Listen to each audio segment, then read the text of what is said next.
creare questa armonia ora in queste serate così piacevoli per noi e spero anche per voi. E adesso vi facciamo, stiamo arrivando verso la fine, stiamo arrivando verso, purtroppo tutte le cose belle alla fine finiscono, e vi dedichiamo una canzone molto bella, la dedico un po', diciamo, ai nostri anni passati nella Iulia, la dedico a quel generale Parisotto quando ero io ancora colonnello, che sicuramente ci teneva molto a questo gruppo e ci faceva fare di tutto, no, con lui si doveva essere sempre pronti,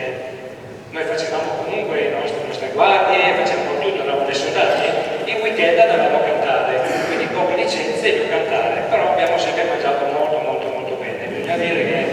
diciamo che